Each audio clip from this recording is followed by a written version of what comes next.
A single violin string snaps taut in the dim glow of a London theatre, echoing like a fatal whisper through the empty seats. Blood stains the polished stage, and the maestro's body lies crumpled beside his priceless Stradivarius, poisoned mid-performance, the sonata unfinished.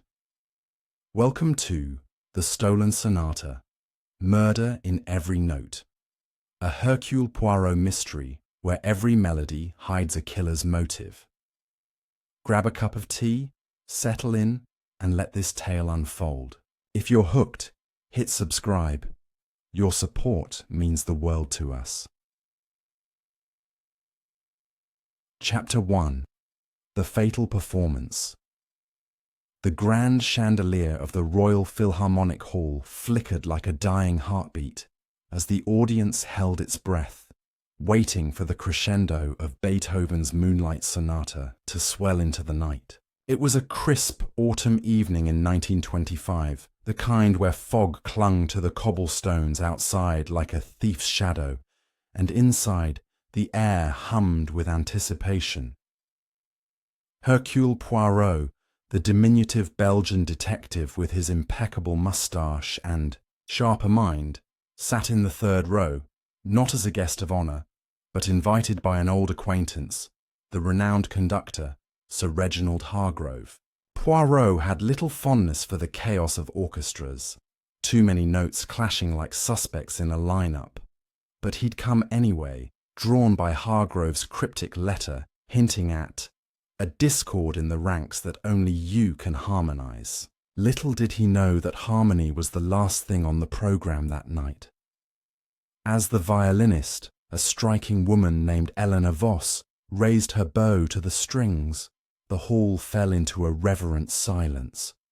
Eleanor was the star, her fingers dancing over the Stradivarius with a grace that made hearts ache. She'd risen from the smoky cafes of Vienna to this pinnacle, her dark hair pinned in elegant waves, her emerald gown catching the light like a siren's call. But beneath the beauty, tensions simmered. Whispers had circulated all week about the sonata's sheet music, a newly discovered manuscript by Beethoven himself, stolen from a private collection and now the centerpiece of Hargrove's gala. It was said to be worth a fortune, a melody so haunting it could steal souls, as one critic poetically put it. Poirot adjusted his patent leather shoes, sensing the undercurrents. Rival musicians eyeing Elena with envy, Hargrove's possessive grip on the score, and a shadowy figure in the wings who'd been seen lurking near the props. The music began, soft and mournful, the piano's keys struck by young prodigy Thomas Riley, whose boyish face hid a temper as fiery as his red hair. Thomas was Hargrove's protégé, but rumours swirled of a feud. Elena accused of sabotaging his solos, Thomas jealous of her spotlight. As the sonata built, Poirot's keen eyes scanned the orchestra pit. There was Marcus Blackwood, the grizzled cellist with debts mounting higher than his ego, nursing a grudge against Hargrove for cutting his pay.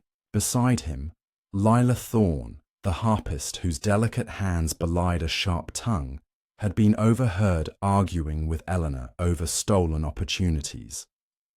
And hovering at the edge, the stage manager, Victor Slade, a man with a ledger full of secrets and eyes that darted like a cornered rat. The detective's little grey cells stirred. This was no ordinary concert.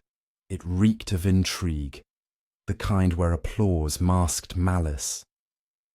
Suddenly, as Elena drew her bow for the final soaring note, Sir Reginald Hargrove stepped forward from the conductor's podium, his baton slicing the air.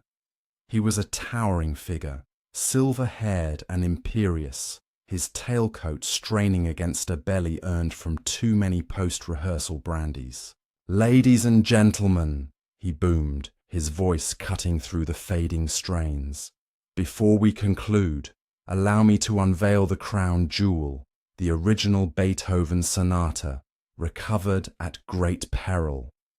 The audience erupted in murmurs as he lifted the manuscript from a velvet case, its pages yellowed and inscribed with the master's hand. But in that moment of triumph, Hargrove's face twisted. He clutched his throat, eyes bulging, and collapsed onto the stage with a thud that silenced the hall. Gasps rippled outward like a discordant chord. Eleanor's violin slipped from her grasp, clattering against the wood. Thomas froze at the piano, his fingers hovering mid-key. Chaos erupted, ushers rushing forward, the orchestra rising in confusion. Poirot was on his feet in an instant, weaving through the panicked crowd with the precision of a man who'd unravelled knots in far grander salons. "Do not touch him," he commanded in his precise English, laced with that unmistakable Belgian accent. "This is no natural end, mes amis. Call the authorities, Scotland Yard if you please, but let me see first."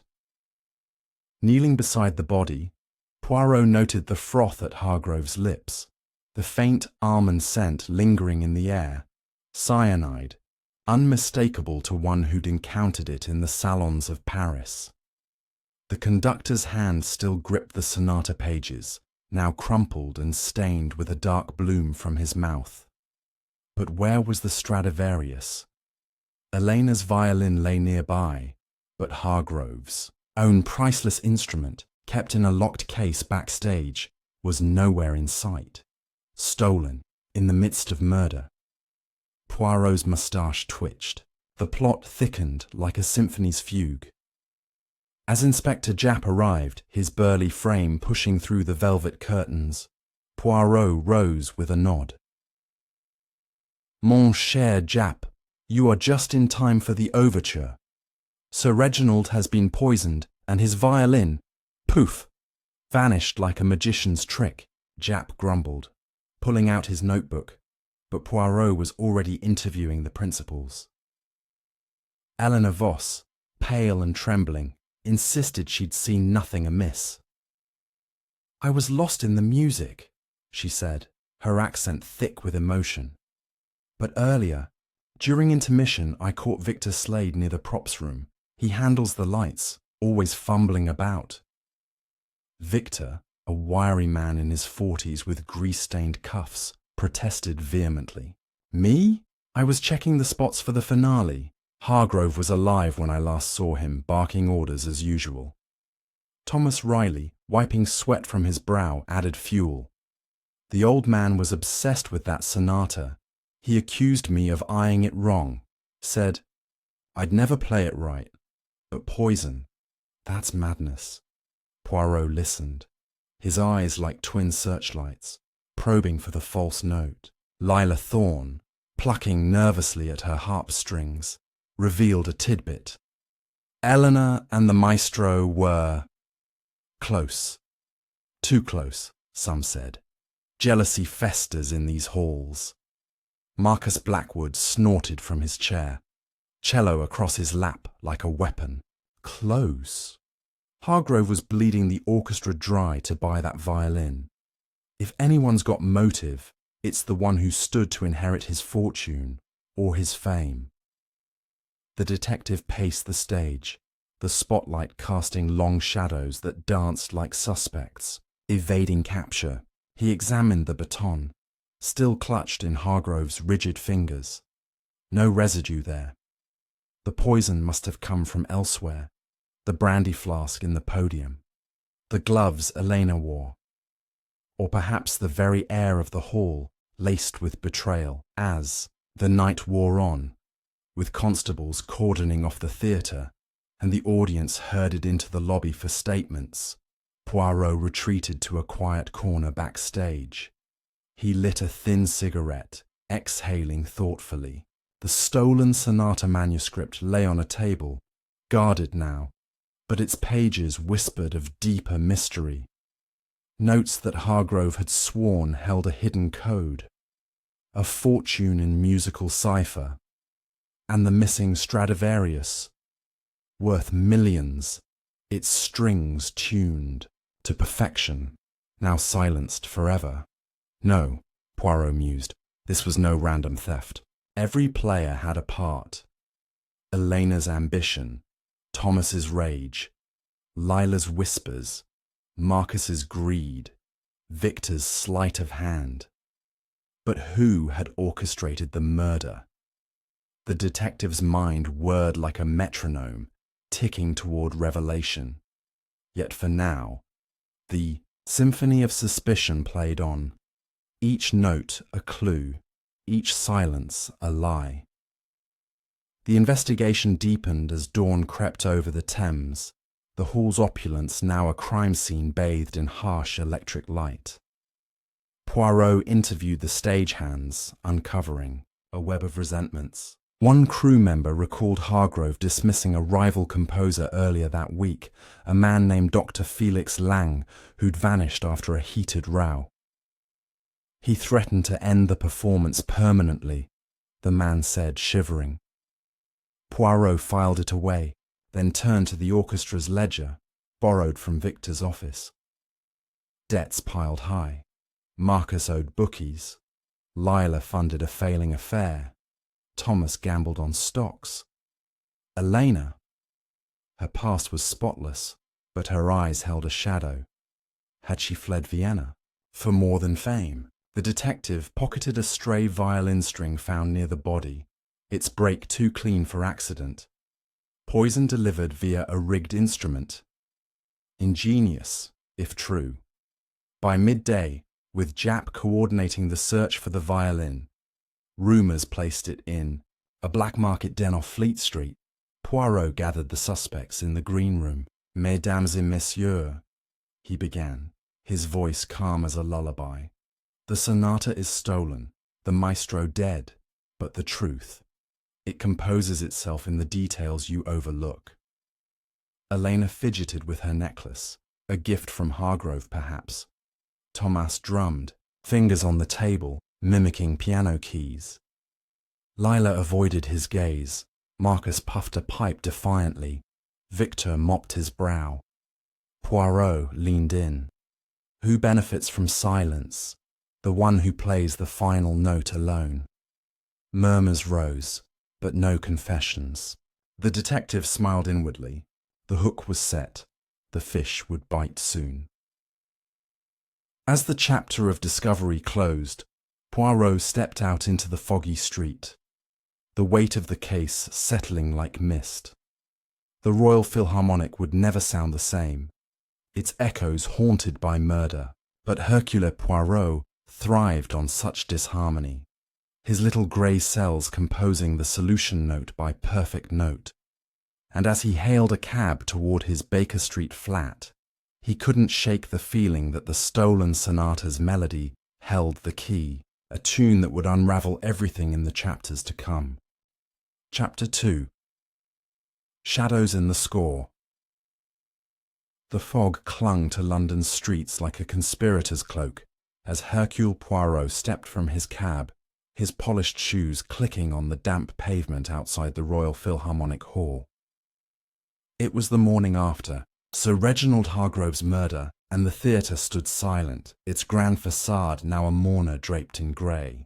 Poirot had returned to examine the crime scene in daylight, his mind humming with questions about the stolen Stradivarius and the enigmatic Sonata manuscript.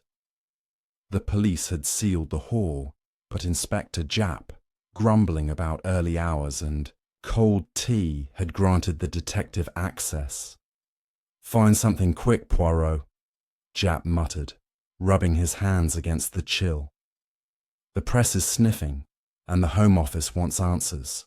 Poirot merely nodded, his eyes already scanning the entrance for clues overlooked in the chaos of the night before.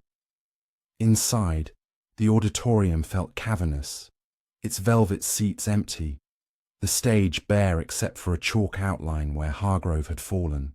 Poirot moved to the orchestra pit, where the musicians' stands remained, some still holding sheet music scattered like leaves after a storm. He knelt by Elena Voss's music stand, noting a faint smudge on the wood, grease perhaps, or wax, not typical for a violinist's polished setup.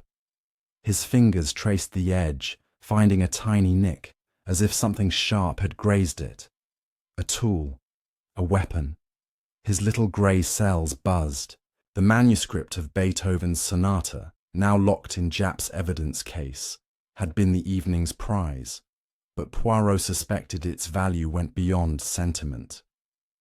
Hargrove had boasted of a hidden cipher within the notes, a musical code perhaps, concealing secrets worth killing for. Poirot climbed to the stage, his cane tapping softly. The props room, tucked behind heavy curtains, was his next stop.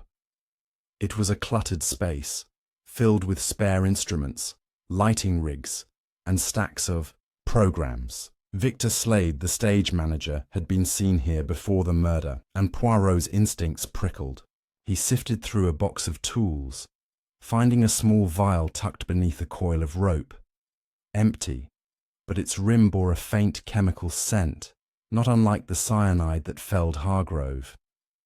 Had Victor, with his nervous demeanour and quick excuses, tampered with something deadly? Poirot pocketed the vial for Japp, then noticed a dusty ledger on a shelf, its pages listing deliveries to the theatre. One entry caught his eye, a crate of specialty inks from Vienna, signed for by Elena Voss herself. Inks or something more sinister. Leaving the props room, Poirot ventured to the conductor's office, a mahogany-panelled sanctuary where Hargrove had ruled his musical empire. The desk was a chaos of papers, contracts, letters, and a cryptic note in Hargrove's florid hand. Lang knows too much. Silence him. Dr. Felix Lang, the rival composer mentioned by a stagehand, now loomed larger. In Poirot's mind, he rifled through a drawer, uncovering a photograph of Hargrove and Elena, their smiles strained, taken at a Vienna gala 2 years prior. On the back, in a different hand, was scrawled, "She plays for you, but her heart sings elsewhere." A lover's quarrel, or a clue to betrayal? Poirot tucked the photo into his coat, sensing the threads of motive tightening. The detective's next move took him to the musician's lounge, where he found Lila Thorne alone, polishing her harp with a cloth that trembled in her hands.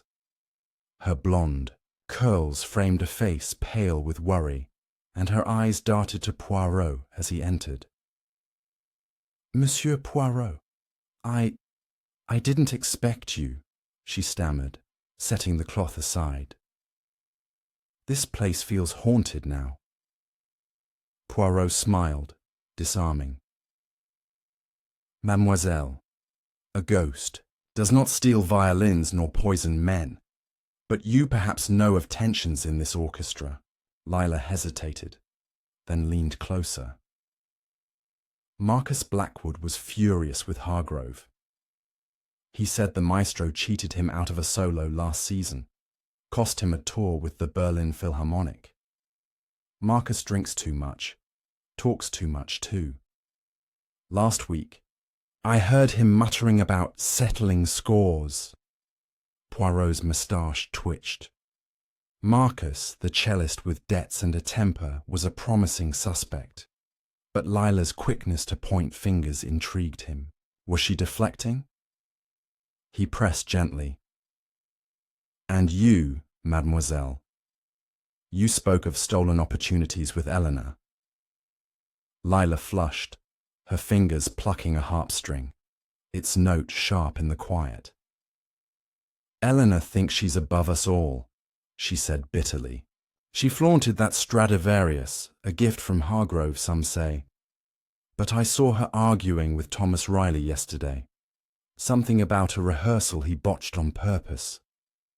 Poirot nodded, filing away the resentment. Lila's words painted a picture of a fractured orchestra, each member a potential composer of murder. As he left the lounge, Poirot encountered Thomas Riley in the hallway, his red hair dishevelled, a cigarette, dangling from his lips. The young pianist looked haggard, as if sleep had eluded him. "Monsieur Poirot, any news on that violin?" Thomas asked, his voice tight. "It's worth more than my life's earnings." Poirot tilted his head. "And yet, it is the maestro's life that was taken. You were close to him, non? His protégé?"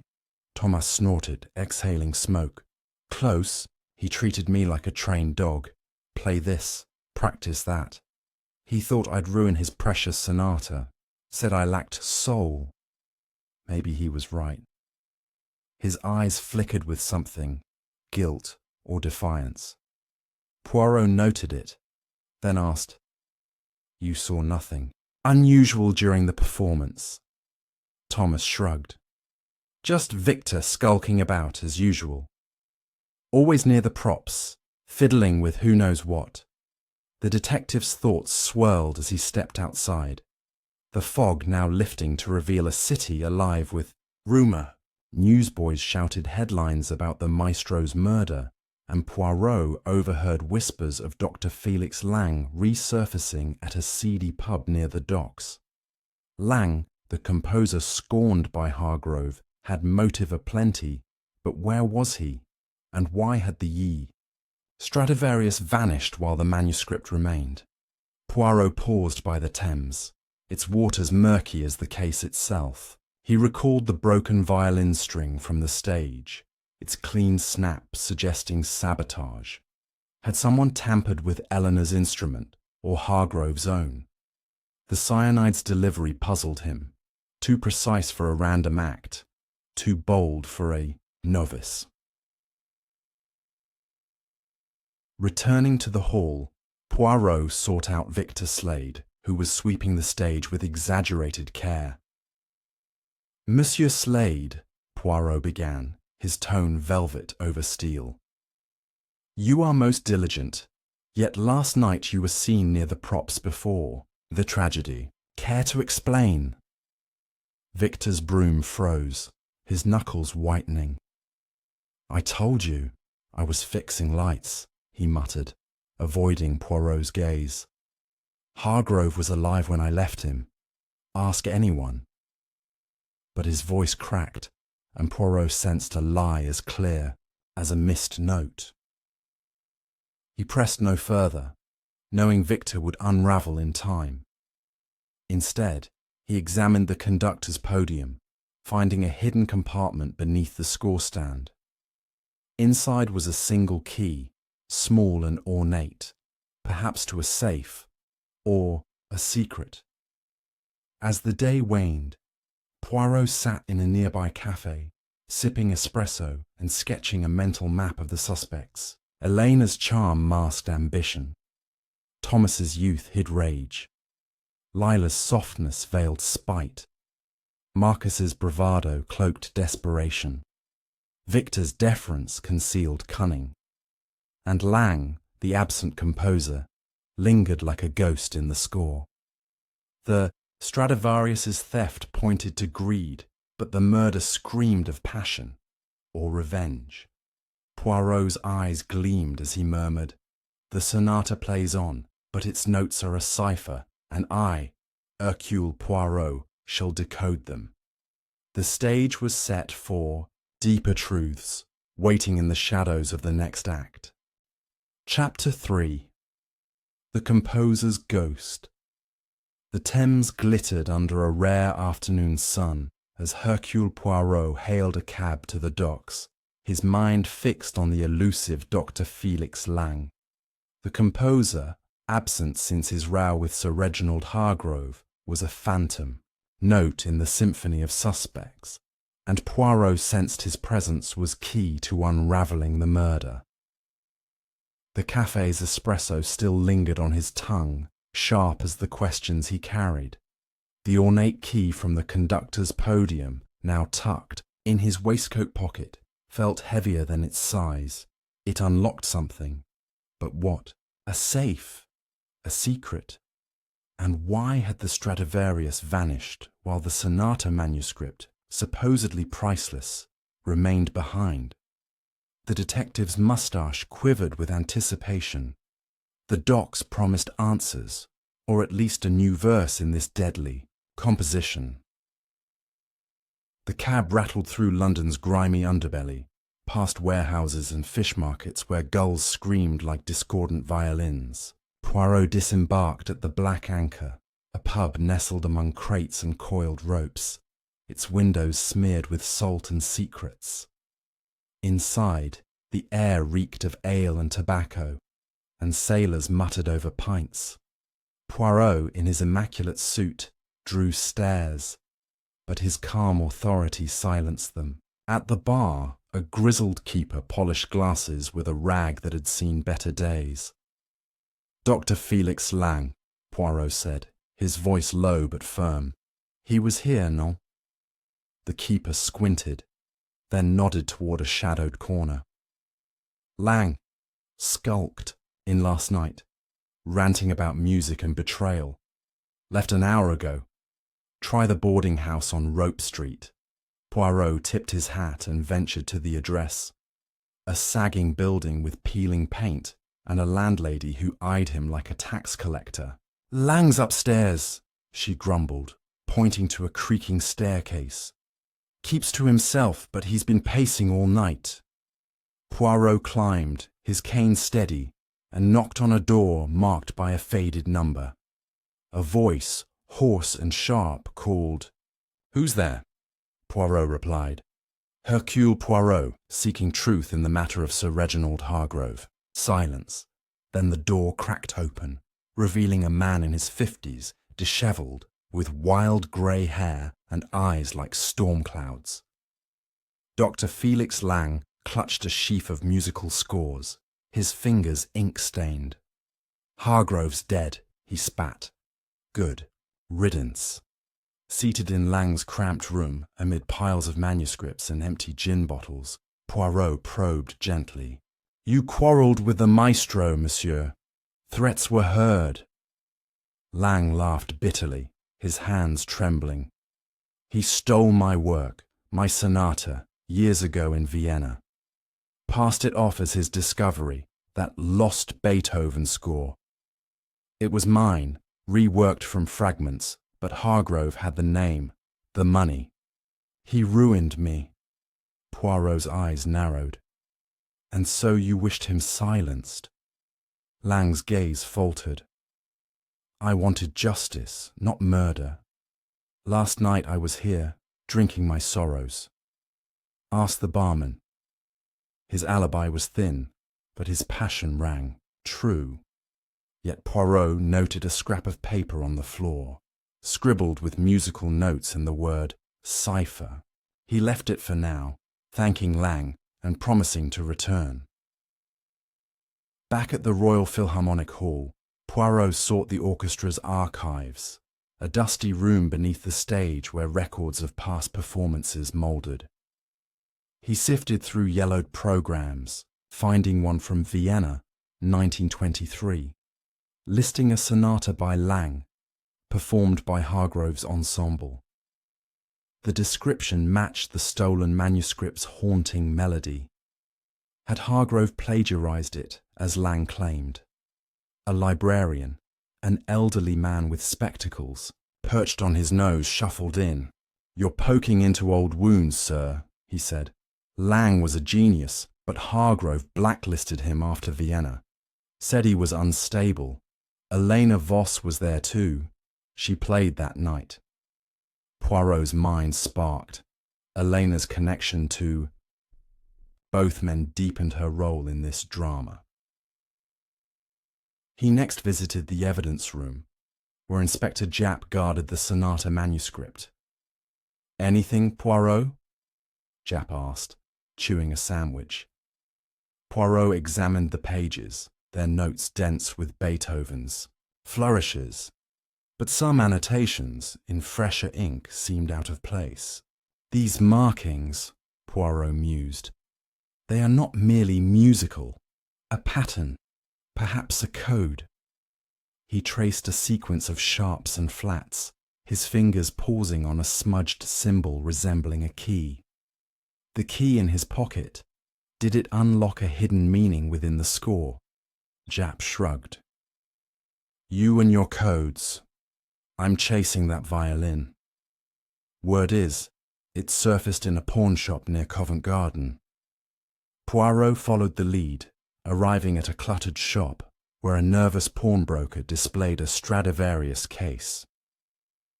Came in this morning, the man said, wiping sweat from his brow. Bloke wouldn't give his name, but he had a limp, like he'd been in a fight. Poirot opened the case, expecting the gleam of the priceless violin. But it was empty, a decoy or a taunt. He examined the velvet lining, finding a single hair, dark and curled, unlike Elena's sleek strands. Lila Thorne's blonde curls came to mind, or perhaps Marcus Blackwood's grizzled mane. The pawnbroker swore he'd seen nothing else, but Poirot's instincts screamed of a staged distraction. Returning to the hall, Poirot confronted Marcus Blackwood, who was tuning his cello with a scowl. Monsieur Blackwood, a violin case, empty, appears in a pawn shop. You with debts know of this. Marcus's pipe nearly fell from his mouth. Me? I'm no thief. I was at the pub after the show, drowning my sorrows with the lads. His alibi, like Lang's, was flimsy, and his eyes darted to the side. Poirot pressed. You spoke of settling scores. Did this include Hargrove's life? Marcus growled. He owed me, but I don't kill for coin. Check Victor Slade. He's always sneaking about, pockets jingling. Poirot noted the deflection, his mind cataloguing every inconsistency. As evening fell, Poirot stood in the theatre's wings, staring at the stage where Hargrove died. The grease smudge on Elena's stand, the vial in the props room, Lang's cipher, the empty violin case, all were notes in a larger score, dissonant yet connected. He recalled the photograph from Hargrove's office. Elena's smile tinged with unease. Was she victim, accomplice, or mastermind? The key in his pocket seemed to pulse, urging him toward a locked truth. He murmured, The sonata hides its composer, but Poirot shall name the tune. The docks had offered a glimpse of Lang's rage, but the hall held the heart of the mystery, and the next movement awaited. Chapter 4. The Hidden Cipher. The gaslights of London flickered as Hercule Poirot sat in his Baker Street flat, the stolen Sonata manuscript spread before him on a polished mahogany table. It was late, the city's hum muted beyond his window, and the detective's eyes gleamed with focus. The ornate key from Hargrove's podium lay beside a magnifying glass, its purpose still a riddle. The manuscript's pages, borrowed from Inspector Japp under strict supervision, whispered secrets in their inked notes. Secrets Poirot was determined to decode. The empty Stradivarius case at the pawnshop had been a deliberate feint, he was sure, meant to distract from the true crime. Not just murder, but a theft of something more valuable than a violin. The Sonata's cipher, hinted at by both Hargrove and Lang, held the answer, and Poirot's little grey cells were tuning to its frequency. He traced the manuscript's annotations, a series of sharps, flats, and cryptic symbols that deviated from Beethoven's style. To an untrained eye, they were mere corrections, but Poirot saw a pattern, a sequence repeating every 7 bars, like a lock waiting for its key. He sketched the symbols on a notepad, noting their resemblance to alchemical signs, perhaps a code from Vienna's esoteric music circles. Hargrove had bragged of a fortune in the score. Was it a map to hidden wealth, or a secret that cost him his life? Poirot lit a cigarette, the smoke curling like a melody, and recalled Lang's ink-stained fingers. If the composer had crafted this cipher, why was he hiding in a dockside hovel? The detective's thoughts were interrupted by a knock. Captain Hastings, his loyal friend, bustled in, his face flushed from the cold. "Poirot, Jap's in a tizzy," Hastings said, tossing his hat onto a chair. They found a glove backstage, green silk, like Helena Voss wore during the performance. "Jap thinks it's tied to the poison." Poirot's moustache twitched. "A glove, mon ami? Most interesting. Cyanide requires precision. Could a glove conceal a vial?" He rose, pocketing the key, and instructed Hastings to fetch his coat. We returned to the Royal Philharmonic. The stage holds more than echoes. At the theatre, the air was heavy with dust and suspicion. Jap met them in the wings, holding a silk glove in an evidence bag. "Found it under a trapdoor," he said, scratching his chin. "No prints, but it's hers, all right." Elena's denying everything. Poirot examined the glove, noting a faint chemical stain on the fingertips, barely visible. "This is no accident," he murmured. "The poison was delivered with care, perhaps during a handshake, a toast." He recalled Hargrove's brandy flask, untouched since the murder. Requesting it from evidence, Poirot sniffed the rim. Almonds, faint but unmistakable. The flask, not the glove, was the likely vessel, but the glove's placement suggested a frame.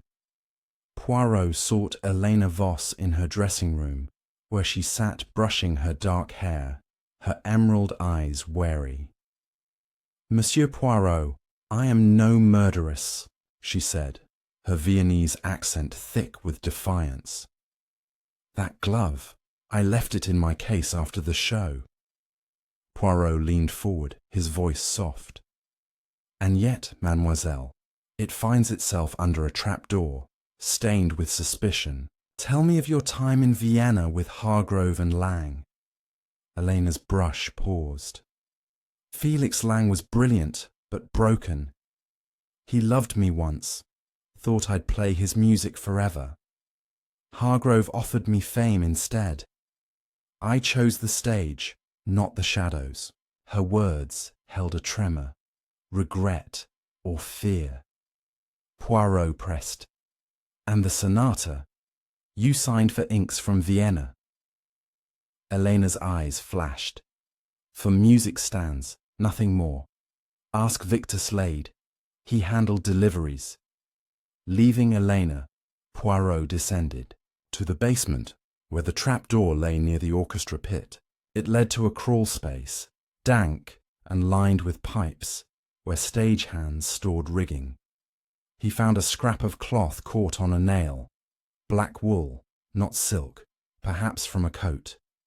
Victor Slade's greasy cuffs came to mind, or Marcus Blackwood's tattered overcoat.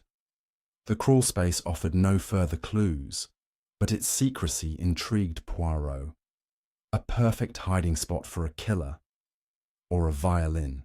He emerged, brushing dust from his suit, and sought Lila Thorne, who was rehearsing in a side room, her harp's notes plaintive. "Mademoiselle Thorne," Poirot began, "you spoke of Elena's ambitions. Did you see her glove that night?" Lila's fingers faltered. "I saw her adjust it before the finale, nervous-like. She was always touching up her appearance for Hargrove." Poirot's next stop was the lighting booth, where Victor Slade was recalibrating a spotlight.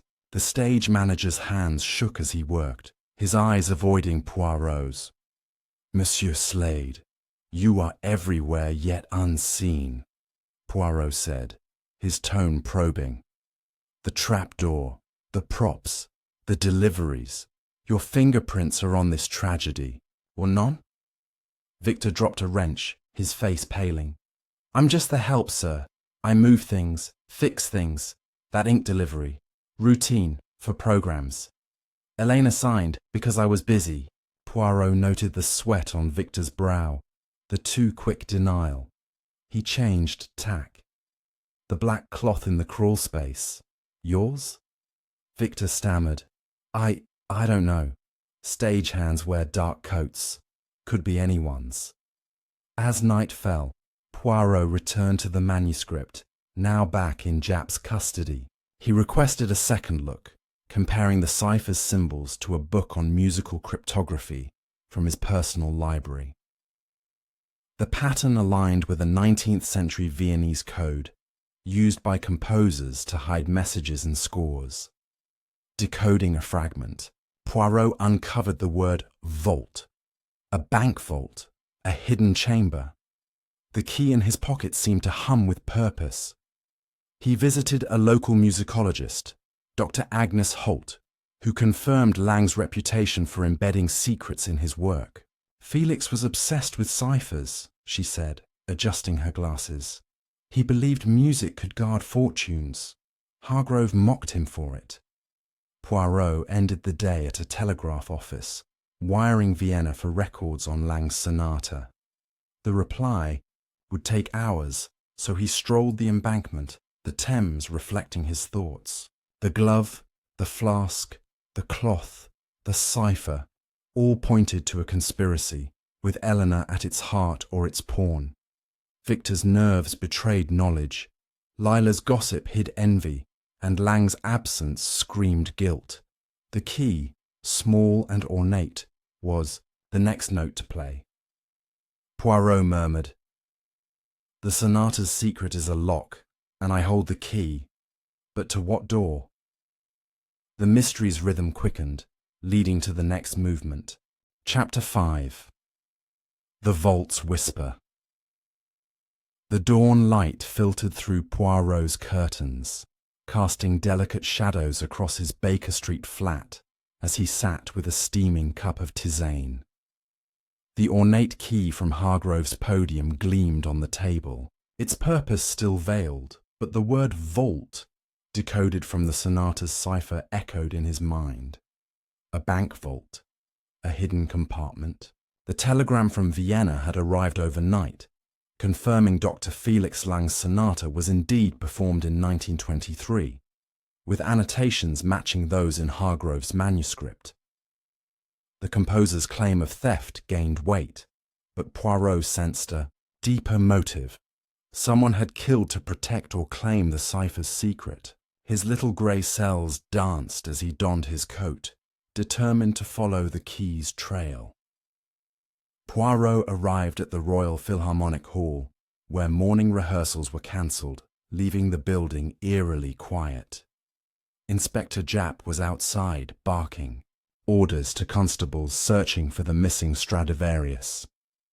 "No luck on that violin, Poirot," Japp said, his breath fogging in the chilly air.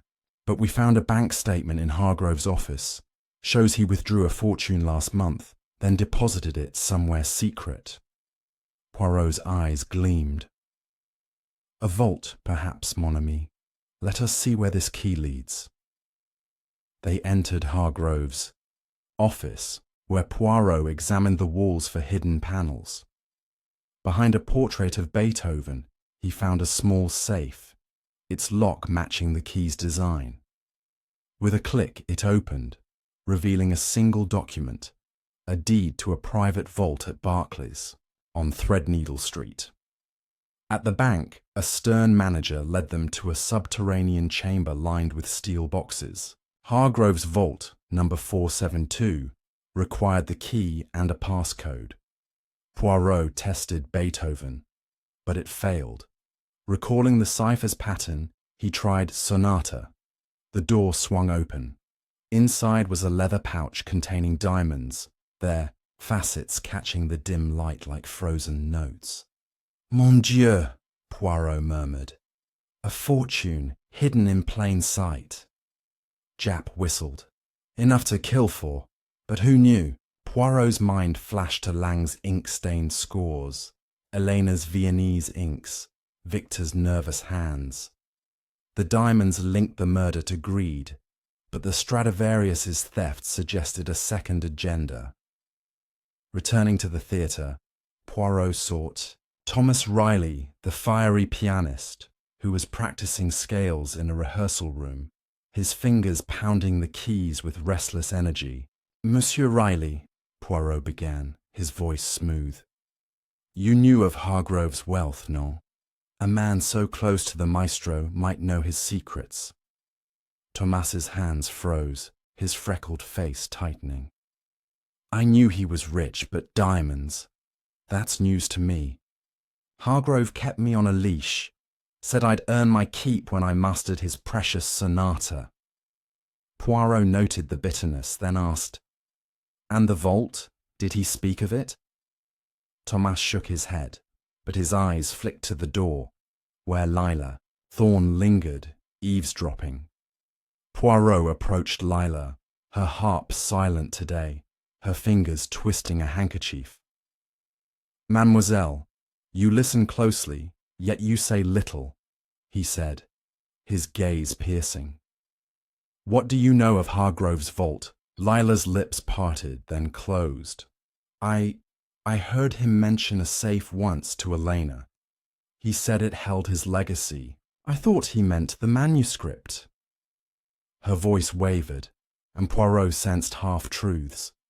Had Lila overheard more, or was she shielding someone? He recalled the black wool scrap from the crawl space. Her coat was navy, but Marcus Blackwood's was black and frayed. Poirot's next stop was the props room, where he re-examined the vial he'd found earlier. Its chemical scent matched the cyanide in Hargrove's flask. But a new clue emerged. A tiny label, half torn, reading Vienna Chem. The inks Elena signed for, were they a cover for poison? He confronted Victor Slade, who was stacking chairs, with forced nonchalance. "Monsieur Slade, this vial speaks of Vienna, as do you," Poirot said, holding it up. Victor's hands fumbled, a chair clattering. "I don't know nothing about that," he stammered. "Inks, props, that's my job." Elena handled the orders. Poirot leaned closer. "And the diamonds?" "A man like you, always near, might overhear a secret." Victor's eyes widened, but he muttered, "I'm no thief, nor a killer." Leaving the theatre, Poirot visited Dr. Agnes Holt, the musicologist, at her cluttered study near Bloomsbury. She pored over a copy of the Sonata's cipher, her glasses slipping. "This code," she said, "it's Viennese, used by secret societies. The word vault is just the start. It mentions a keeper of strings. Could mean a violinist, or something literal, like strings in a vault." Poirot's mind sparked. Elena's Stradivarius, or the broken string he'd found. He thanked Dr. Holt and stepped into the evening, where fog was creeping back, wrapping London in mystery. At a nearby telegraph office, Poirot wired Vienna again, requesting details on the chemical supplier linked to the vial. The reply promised answers by morning. As he walked the embankment, the Thames lapping softly, he pieced together the puzzle. The diamonds were Hargrove's legacy, guarded by the cipher, but the Stradivarius's theft suggested someone else sought the vault, or a distraction.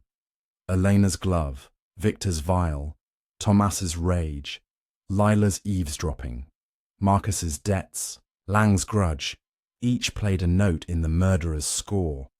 The key, now warm in his pocket, had opened one door, but the keeper of strings hinted at another. Poirot murmured, "The Sonata's secret sings, and I, Hercule Poirot, shall conduct its truth." Chapter 6. Strings of Deception. The morning mist hung low over London as Hercule Poirot stepped from his flat. The Viennese telegram crumpled in his pocket. It confirmed the Vienna Chem label on the vial was tied to a supplier of theatrical supplies, but also rare toxins, shipped to the Royal Philharmonic Hall under Elena Voss's signature. The detective's mind whirred. Cyanide disguised as ink, perhaps, or a deliberate plant to frame the violinist. The phrase, keeper of strings from the Sonata's cipher gnawed at him, suggesting a violinist like Elena, or a literal string, like the one broken on the stage. With the diamonds from Hargrove's vault now in Scotland Yard's hands, Poirot sensed the killer's motive was shifting. Less about wealth, more about silencing a secret. His polished cane tapped the pavement as he headed to the theatre, determined to unravel the next note in this deadly melody. Inside the Royal Philharmonic, the air was thick with tension, the orchestra's usual hum replaced by whispers among stagehands. Poirot sought out the broken violin string he'd pocketed, now stored in a small envelope. Under a magnifying glass in the stage manager's office, he examined it closely. The break was too precise, sliced rather than snapped, suggesting sabotage. Had someone rigged Elena's instrument to fail, or was it Hargrove's Stradivarius, stolen to conceal evidence? Poirot's thoughts turned to the keeper of strings. Could it refer to the person who controlled the instruments? Perhaps Victor Slade, always lurking near the props. He found Victor in the lighting rig, adjusting cables with a distracted air. "Monsieur Slade," Poirot said, his voice sharp yet calm, "this string, cut so neatly, was found where Hargrove fell. You, who handle the stage, know of this." Victor's hands froze, a bead of sweat tracing his temple. "Strings break, sir. Performances are rough.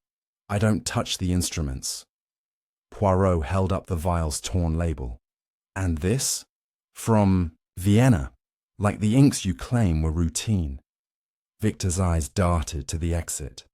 "I told you, Elena signed for those. I just store them." Poirot smiled thinly. "Yet you are always near, monsieur. A shadow with busy hands." Victor muttered a denial, but his trembling betrayed him. Poirot next sought Elena Voss, practicing in a side room, her bow gliding over a spare violin with haunting precision. Her emerald eyes met his, guarded but resolute. "Mademoiselle Voss," Poirot began, "the cyanide vial bears a Viennese mark, linked to your name. Explain." Elena's bow stilled, her face paling. "I signed for supplies. Inks, wax, nothing more. Someone must have tampered with the shipment." She hesitated, then added, "Victor was always hovering, checking crates, and Marcus Blackwood. He asked me odd questions about the Sonata, its value." Poirot noted her quick deflection, but her fear seemed genuine. "And the keeper of strings?" he asked. Eleanor frowned. "A Viennese phrase, maybe. Lang used it in his letters, speaking of music as a guardian." The detective's next move took him to Marcus Blackwood, who was polishing his cello in the orchestra pit, his pipe smoke curling like a question mark. "Monsieur Blackwood," Poirot said, "you inquired about the Sonata's worth. Did you know of the diamonds or the cipher?" Marcus's jaw tightened, his grizzled face darkening. "Hargrove flaunted his wealth, but I didn't care for his trinkets. I wanted my solo back, not his secrets." Poirot leaned closer. "Yet a black wool scrap, like your coat, was found in the crawl space. You were there, non?" Marcus laughed, harsh and hollow. "Crawl space? I'm too old to slink about. Try Thomas. He's young, reckless, always poking where he shouldn't." Poirot found Thomas Riley outside, smoking by the stage door, his red hair glinting in the weak sunlight. "Monsieur Riley," Poirot said, "you explore hidden places, perhaps the crawl space." Thomas flicked ash, his eyes narrowing. "Me? I stick to the keys. But Lila Thorne was down there last week, fussing about props. She's nosy, always listening. Poirot's mind catalogued the accusation, sensing a web of blame among the suspects. Each pointed to another, like notes in a dissonant chord, yet the truth lay in their silences. He visited Dr. Agnes Holt again, seeking clarity on the keeper of strings. In her study, surrounded by musical texts, she pored over the cipher's copy. "It's a double meaning," she said, tapping a page. In Vienna, it referred to a musician who guards a score's secret, but also to physical strings, perhaps a violin's, or a code woven into them. Poirot's eyes lit up. The broken string. Could it hold a physical clue? He thanked her and hurried back to the theatre, where he examined the string under better light. A faint residue clung to it, not rosin, but a waxy substance, possibly laced with cyanide. Had the killer coated the string, knowing Hargrove would touch it during the performance? As evening settled, Poirot sat in the empty auditorium, the stage looming like a silent witness. He pieced together the clues, the cut string, the Viennese viol, the diamond vault, the cipher's keeper. Elena's signature tied her to the poison, but Victor's access made him a conduit. Marcus's debts, Thomas's temper, Lila's eavesdropping, all swirled in the melody of motive. Dr. Felix Lang's absence grew louder, his claim of theft a haunting refrain. The keeper of strings was no mere metaphor. It was a person or a mechanism tying the murder to the theft. Poirot murmured, "The sonata's truth is in its strings, and I shall pluck the right one." The mystery's tempo surged, leading to the next act. Chapter 7. The Silent Note. The evening shadows stretched long across the Royal Philharmonic Hall as Hercule Poirot stood backstage, the faint waxy residue on the broken violin string still vivid in his mind. The substance, confirmed by a chemist, friend as a cyanide-laced compound, pointed to a deliberate act. Someone had coated the string, knowing it would be handled during the performance. But whose hands? Hargrove's, adjusting the orchestra's instruments, or Eleanor's, mid-sonata? The phrase "keeper of strings" echoed, suggesting not just a violinist, but a guardian of a deeper secret. Poirot's little grey cells hummed as he moved through the theatre, his cane a steady rhythm against the polished floor, chasing the silent note that would reveal the killer. He began in the orchestra's storage room, where spare instruments were kept in locked cases. The lock on Hargrove's Stradivarius case, now missing, had been pristine, no signs of forced entry. This suggested an inside job, someone with access to keys or picks. Poirot examined the other cases, finding a spare violin with a string missing, its wood scratched, as if hastily tampered with. Had the killer swapped strings to ensure the poison reached Hargrove? He recalled Victor Slade's nervous fumbling and sought him out, finding the stage manager in the props room, sorting cables with a distracted air. "Monsieur Slade," Poirot said, his voice cutting through the silence. "You handle locks, non? The Stradivarius case, how was it opened?" Victor's hands jerked, dropping a coil. "I don't touch instruments, sir. My keys are for lights, doors, nothing else." Poirot's eyes narrowed. "Yet you are always near, a shadow with nimble fingers." Leaving Victor, Poirot visited the stage, where Lila Thorne was adjusting her harp, her movements tense. "Mademoiselle Thorne," he began, "you were in the crawl space, as Monsieur Riley claims. Did you see the Stradivarius case?" Lila's handkerchief twisted tighter. "Thomas lies. I was checking props for dust. Hargrove hated a messy stage. I saw nothing.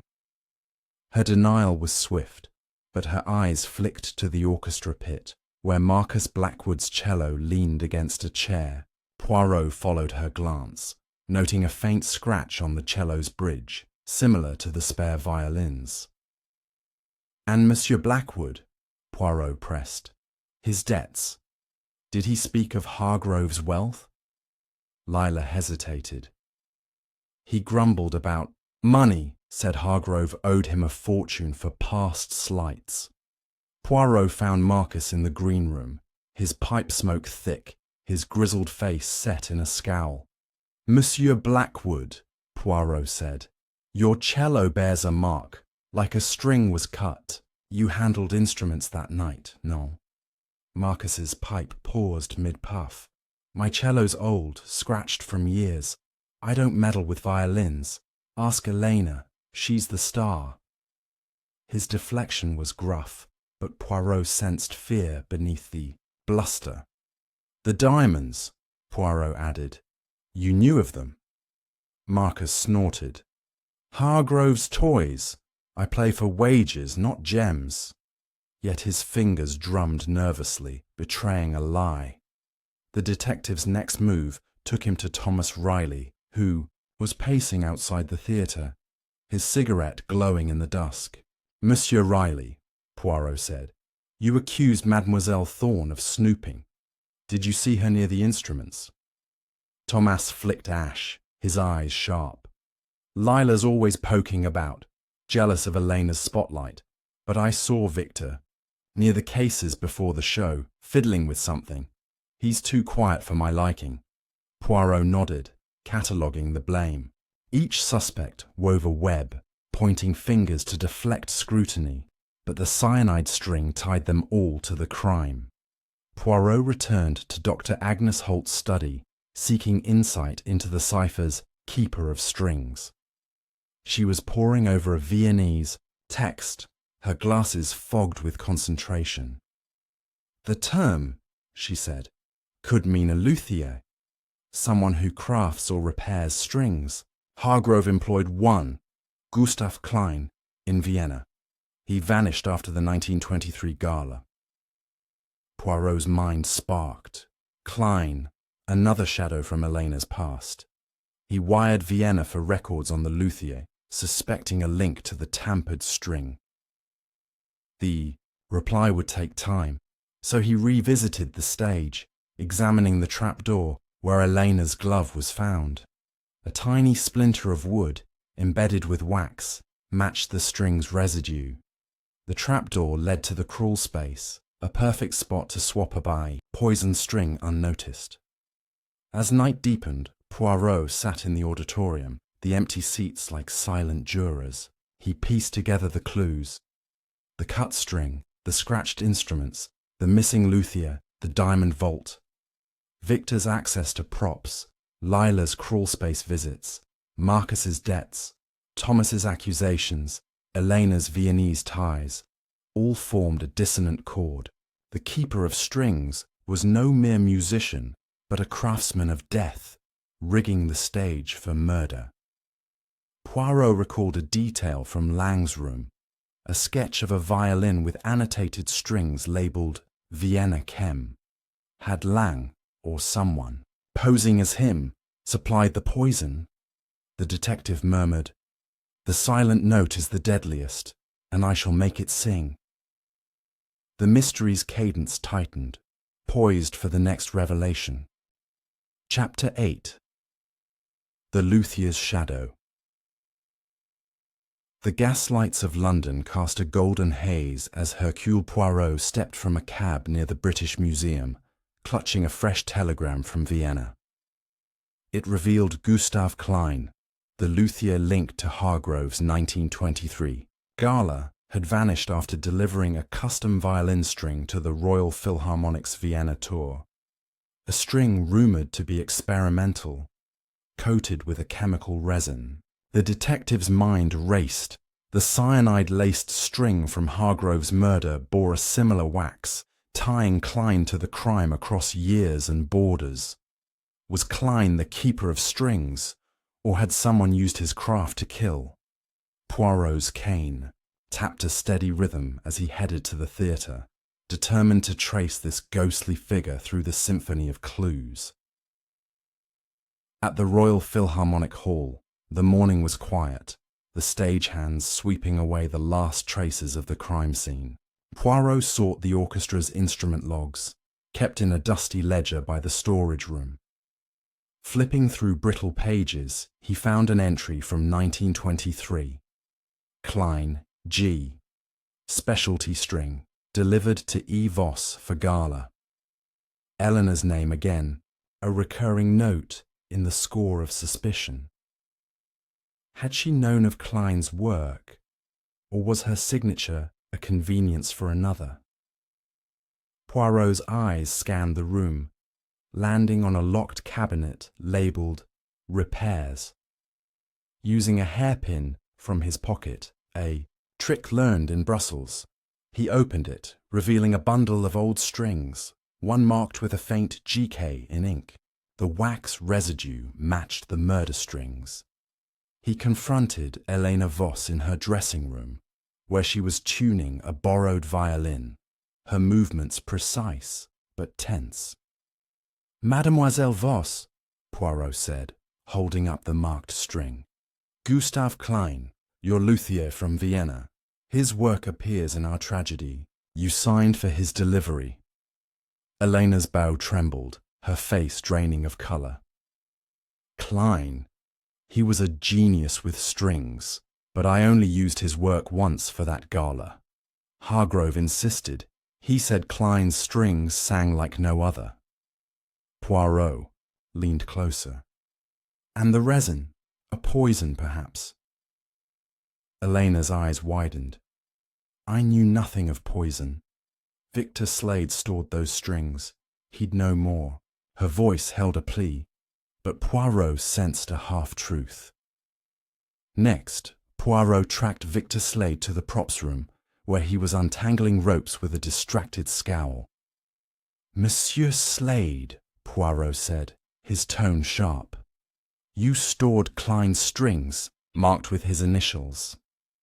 Did you know their purpose?" Victor's hands froze, a rope slipping to the floor. "Strings are strings, sir. I put them where I'm told. Hargrove was mad for Klein's work, said they were his secret weapon." Poirot held up the telegram. "And this resin, laced with cyanide." Victor's face paled, his voice a whisper. I didn't check the strings. Elena handled them for the show." Poirot's moustache twitched. Victor's deflections were growing thin.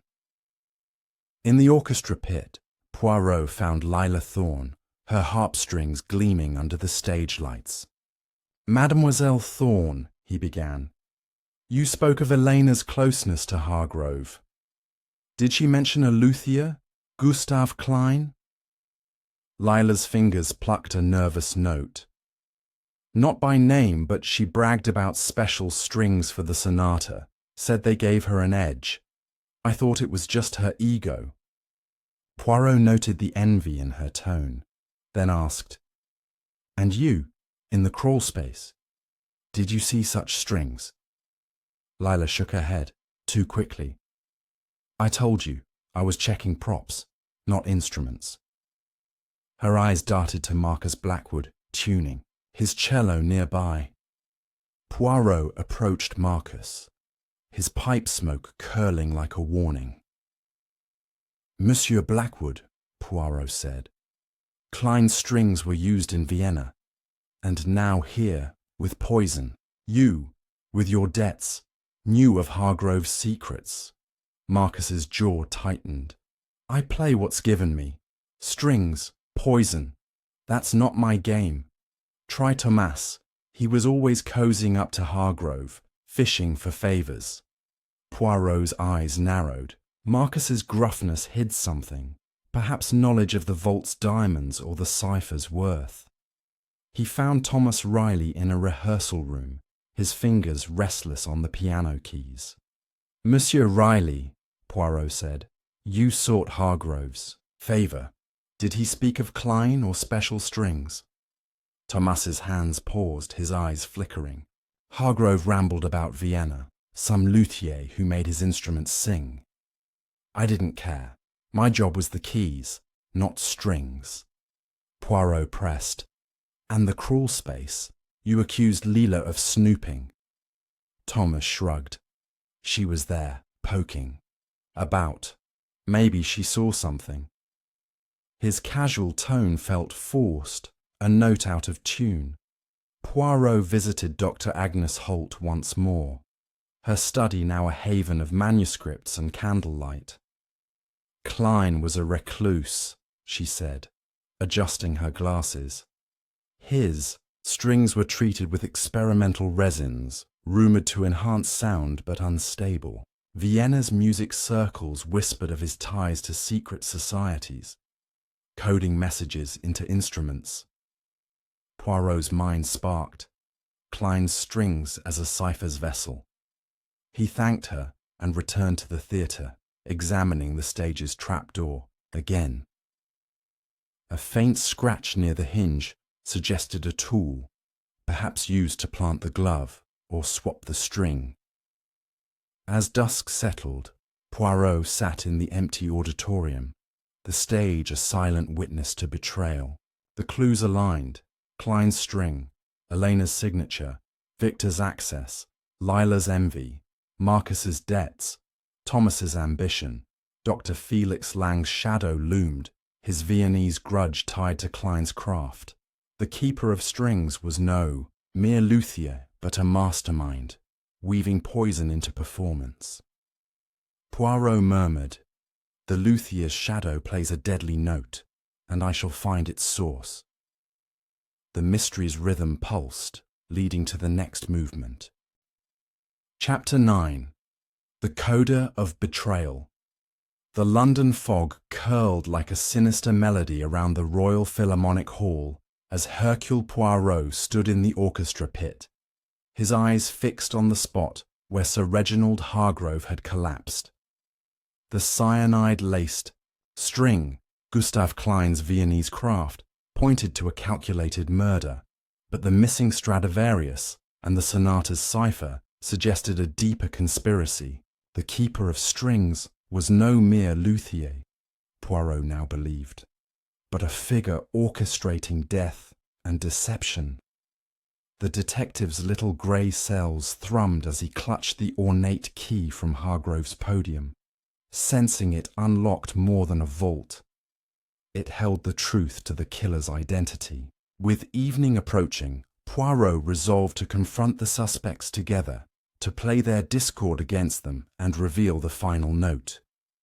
He gathered them in the green room. Elena Voss, her hands clasped tightly. Thomas Riley, his red hair tousled.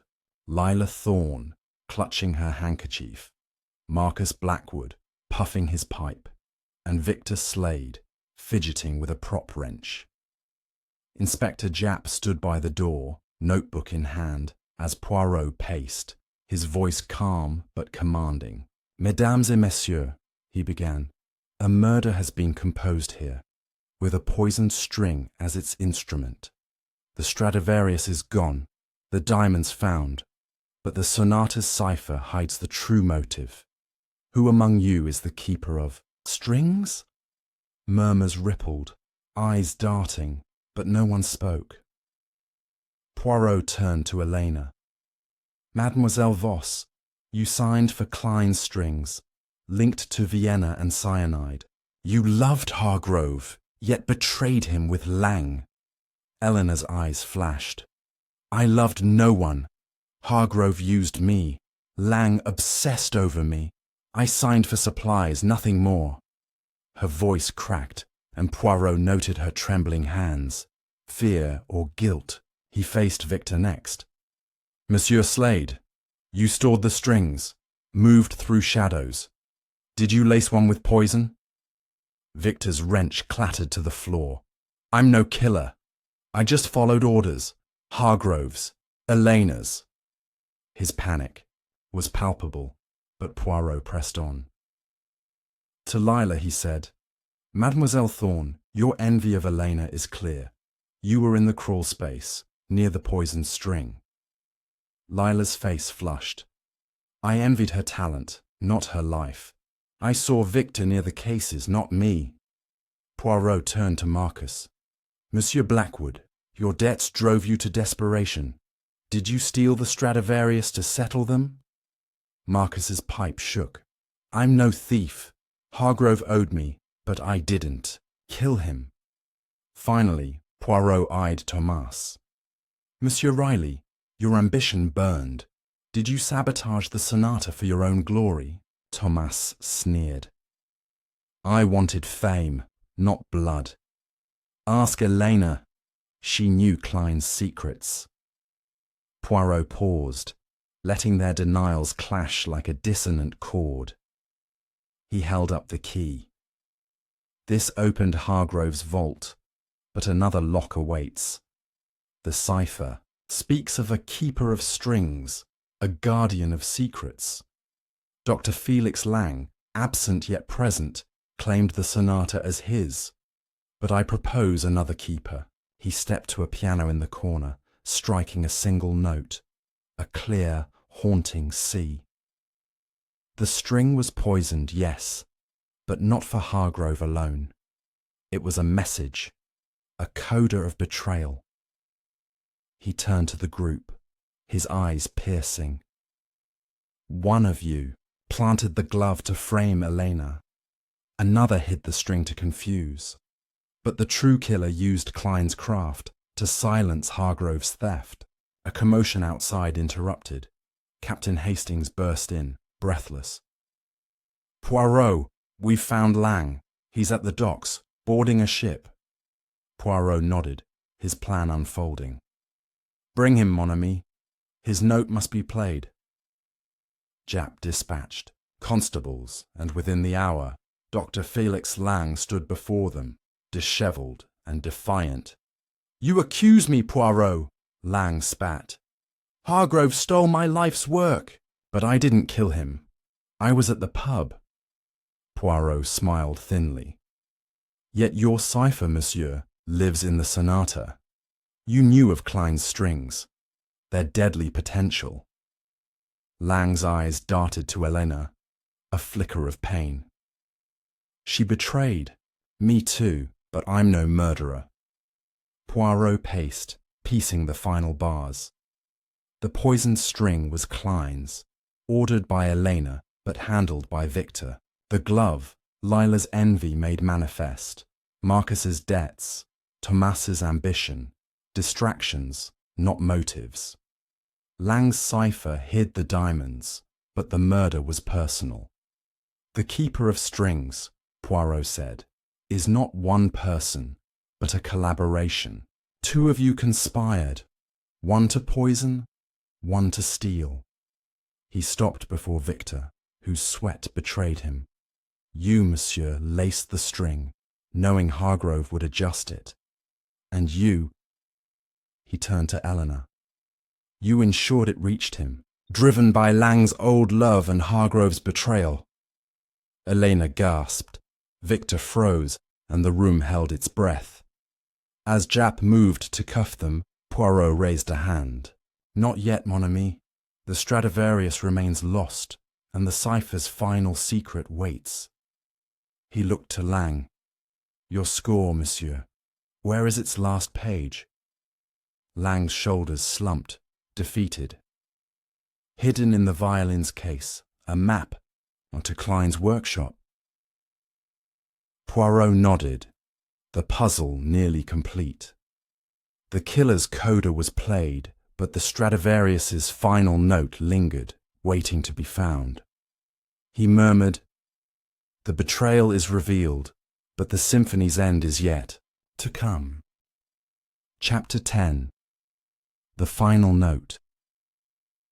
The Royal Philharmonic Hall stood hushed under a moonlit sky, its grandeur now a stage for truth, as Hercule Poirot gathered the suspects in the auditorium, their faces pale under the flickering chandelier. Elena Voss, Victor Slade, Lila Thorne, Marcus Blackwood, Thomas Riley, and Dr. Felix Lang sat in a tense semicircle, Inspector Japp at the door, his constables ready. The Stradivarius remained missing, but Poirot held the Sonata manuscript, its cipher decoded, and the ornate key, its purpose clear. The cyanide-laced string, Gustav Klein's deadly craft, had been the murder weapon, but the motive, buried in betrayal, greed, and a stolen melody, awaited its crescendo. Poirot's little grey cells had composed the solution, and now he would conduct the finale. Mesdames et messieurs, Poirot began, his voice steady as a metronome. Sir Reginald Hargrove died not for diamonds nor for fame, but for a secret he stole. A sonata, crafted by Dr. Felix Lang, passed off as Beethoven's. This cipher, he held up the manuscript, hid a map to a Viennese workshop where Gustav Klein, the luthier, crafted strings laced with poison. But who played this deadly note? His eyes scanned the group, each suspect shifting under his gaze. The keeper of strings was no single soul, but a duet of deceit. He turned to Elena Voss, her emerald eyes defiant. Mademoiselle, you loved Lang once in Vienna, but chose Hargrove's promise of fame. When Lang's sonata surfaced, you saw betrayal. Hargrove claimed it, as he claimed you. Eleanor's lips parted, but Poirot continued. You signed for Klein's strings, knowing their deadly resin, and ensured one reached Hargrove's hands during the performance. Elena stood, trembling. I didn't kill him. I only wanted the sonata back for Felix. Poirot nodded. Oui, but you were not alone. He faced Victor Slade, whose wrench clattered to the floor. Monsieur Slade, you handled the props, the strings, the shadows. You laced the string with cyanide, supplied by Klein's Viennese, contacts, and planted Elena's glove to frame her. Victor's face crumpled. Hargrove was bleeding us dry. He owed me, owed us all. Elena promised me a cut of the diamonds if I helped. Gasps rippled through the room, but Poirot raised a hand. The diamonds were a distraction. The true prize was the sonata's cipher, a map to Klein's workshop, where Lang hid a fortune in uncut gems. Dr. Felix Lang's wild hair framed a defeated scowl. Monsieur Lang, Poirot said, you wrote the cipher, embedding it in your sonata, knowing Hargrove would steal it. You told Elena of Klein's strings, hoping to reclaim your work through murder. Lang's voice was hoarse. I wanted justice, not blood. Hargrove ruined me. Elena acted alone. Poirot shook his head. Non, you supplied the poison's source, a silent partner in this crime. He turned to the others. Mademoiselle, Thorne, your envy led you to eavesdrop, but you did not kill. Monsieur Blackwood, your debts drove threats, but not murder. Monsieur Riley, your ambition burned, but you played no fatal note. Lila wept softly. Marcus exhaled smoke. Thomas stared at the floor. Poirot paced, the manuscript in hand. The Stradivarius was stolen to hide the cipher's final page, hidden in its case. Victor, you passed it to a black market dealer, but the empty case was your mistake. Japp signalled, and a constable entered, holding the recovered Stradivarius case. Poirot opened it, revealing a hidden compartment with a single page, Lang's final cipher mapping Klein's workshop. This, Poirot said, led to a Viennese cellar where Japp's men found the gems today, guarded by Klein's apprentice. He faced Elena and Victor. You killed for revenge and greed, but the sonata betrayed you both. Elena sobbed. Victor slumped, and Japp cuffed them as Lang hung his head, complicit in silence. Poirot stepped to the stage, the manuscript glowing under the spotlight. The sonata was stolen, its notes poisoned. But truth, mes amis, sings louder. He turned to the group, his moustache twitching. Hargrove's greed sparked this tragedy, but your secrets composed its end. As the constables led Elena and Victor away, Lang following for questioning, Poirot handed the Stradivarius case to Japp. The violin is safe, mon ami, but its music is forever changed. As dawn broke over the Thames, Poirot stood outside, the fog lifting like a curtain. The case was closed, the cipher decoded, the killers named. He murmured, "The final note is truth," and Poirot plays it well.